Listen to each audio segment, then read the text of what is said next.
Historia e radhës që do të ndaj me ju është një histori e dhimbshme, një histori dashurie. Zakonisht shumë meshkuj sakrifikojnë për dashurinë edhe jetën e tyre duke besuar në ëndra, duke besuar në akull. Dhe kur ai akull shkrihet edhe del vërtetësia prej brenda akullit, atëherë kuptojnë që ajo sakrificë që kanë bërë ka qenë e kotë.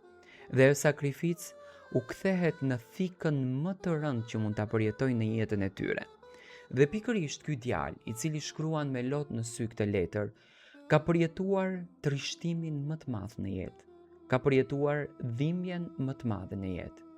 Dhimbjen që ja kushtoi vajza që ai e deshte dhe e dashuronte me gjithë shpirt. Ka momente në jetë kur ndalesh, merr frymthell, shikon pas edhe e pyet veten. A ja vleti gjithçka që bëra? A isha i verbër? Apo isha thjesht i mirë me njerëzit e gabuar? Rrëfimi im fillon me një histori dashurie. Një dashuri e pastër, e sinqert, e krijuar me besim të plot. Ajo ishte vajza për të cilën bëja gjithçka. Vajza që më mbushi zemrën me ngjyra dhe që më la shpirtin bosh. Edhe historia ime përfundon me burg, me tradhti, me humbje, me zhgënjim. Por edhe me një mësim që duhej të merrja me çmimin më të lartë.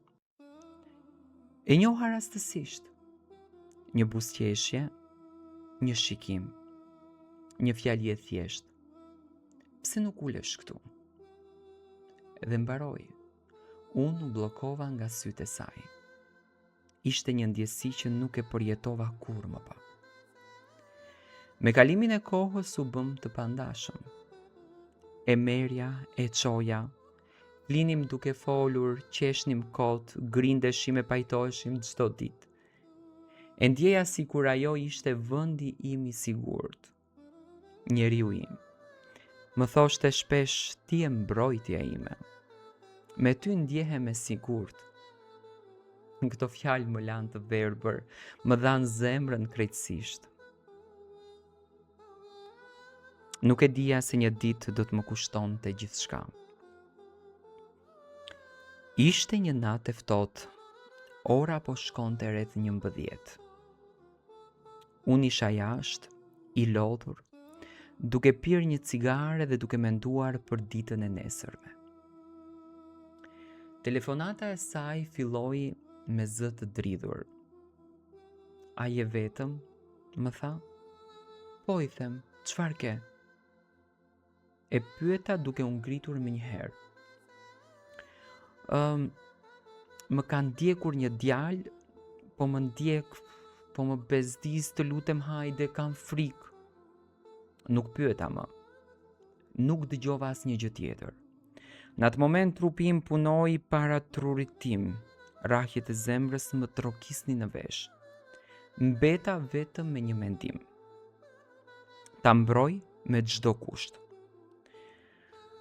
Arrita me vrap, i tëri lagur në djers, edhe ajo çfarë pash më erësoi syt.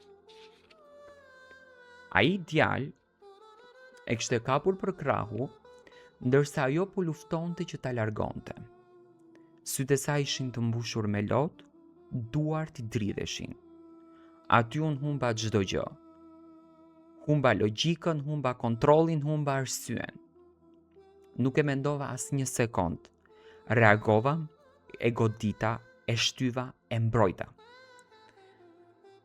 Dhe aty në atë çast u ndjeva sikur po bëja gjën më të drejtë të botës. Po mbroja femrën që doja me gjithë shpirtin tim. Po bëja atë që më kishte thënë vetë, me ty ndihem e sigurt. Por bota nuk është e drejtë. Ligji nuk një emocion. Policia erdhi. Mua më vun prangat. Ajo bërtiti emrin tim, por gjithçka ishte më vonë. Brenda pak minutash, jeta ime u nda në 2 pjesë. Para burgut edhe pas burgut. Njerëzit mendojnë se burgu është vetëm një godinë me mure të larta edhe me hekura brenda. Jo, burgu është vërtet brenda teje. Ditët e para nuk më interesonte as ushqimi, as drita e diellit që hynte pak nga dritarja. Më interesonte vetëm një gjë. A do vinte ajo? I thash vetes sigurisht që do të vi. Unë e mbrojta, unë e shpëtova. Ajo më nje, do më qëndroj pranë. Por ditët kalonin. Një javë, pastaj 2, pastaj një muaj. As një letër, as një mesazh, as një telefonat, as një vizitë. Shpresa ime thahej ngadalë. Por njeriu kur dashuron, shpesh bëhet budalla. I justifikoja heshtjet e saj. I gjeja arsye, i gjeja falje. Por ndërkohë dikush tjetër kishte filluar t'i afrohej. Ai që në fakt unë e quaja vëlla.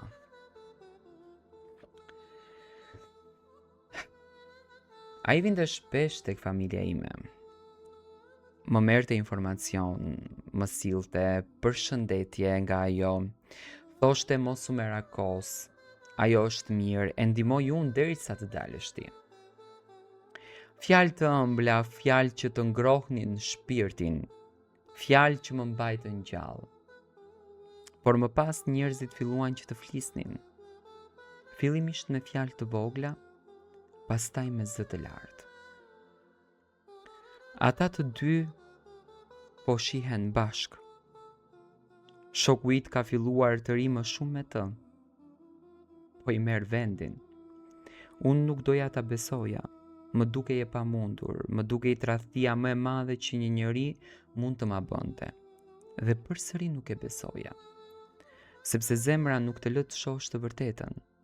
Zemra të mashtron, të shtyn të shpresosh, derisa një ditë shpresa vdes.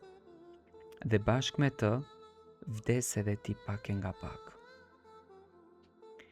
Kur dola nga burgu, prisja të shihja fytyrën e saj, prisja përqafimin e saj, zërin e saj, qofte edhe me një më fal që nuk erdha. Por askush nuk më priste, as ajo, as ai, as njëri. Mora rrugët i vetëm, duke menduar se ndoshta nuk e dinin datën, ndoshta s'kishin lajmin, deri kur e pash rastësisht, aty tek një lokal ku dikur pinim kafe bashk.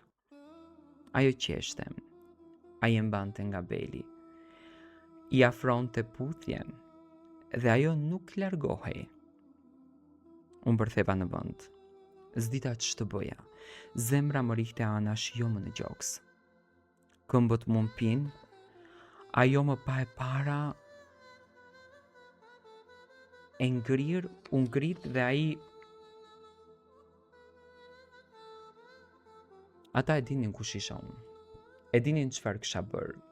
E dinin kë kisha humbur. Dhe prap ishin bashk. Ajo erdhi drejt meje me kokën poshtë dhe më tha, më fal, por nuk mund të prisja, jeta ime duhej që të vazhdonte. Ai nuk foli, as nuk më kërkoi falje, vetëm uli syt me turpin që nuk e mjaftonte ta lante mëkatin e tij. Aty u kuptova se kisha sakrifikuar gjithçka për njerëz të gabuar. Atë ditë nuk fola, nuk bërtita, nuk reagova. Sepse ndonjëherë heshtja e një njeriu të thyer ka më shumë peshë se britmat e botës. U ktheva në shtëpi dhe ula dhe fillova të mendoja. Për gjithë ato net që kisha fjetur në burg duke menduar për të, për gjithë ato herë që e kisha mbrojtur, për gjithë atë sakrificën time. E kuptova diçka që më ndryshoi jetën përgjithmonë. Nuk mund të shpëtosh dikë që s'do të shpëtohet. Nuk mund të ruesh për dikë që nuk të ruan. Nuk mund të japësh jetën për dikë që e braktis tënden. Unë humba gjithçka, por fitova një mësim që pak njerëz e marrin. Nuk i vendos më askujt jetën time në duar, dhe nuk sakrifikoj me veten, për asnjë njeri që nuk e di vlerën e zemrës time. Sot jam këtu i lirë nga burgu, i lirë nga ajo, i lirë nga vllau im, dhe ndoshta për herë të parë i lirë nga vetja që sakrifikoj pa menduar. Ende kam plak, ende kam kujtime, ende kam dhimbje. Por kam edhe forcë, kam edhe qëndres, kam edhe mençuri që më kushtoi vitet më të bukura të rinisime. Kjo është historia ime, historia një djali që më dha gjithçka dhe mori asgjë. Por që sot e di mirë, dashuria nuk është sakrificë e verbër, dashuria nuk është burg, dashuria nuk është tradhti. Dhe për herë të parë e dua veten mjaftueshëm për të mos rënë më kurrë në të njëjtën grack. Kjo është historia e këtij djali.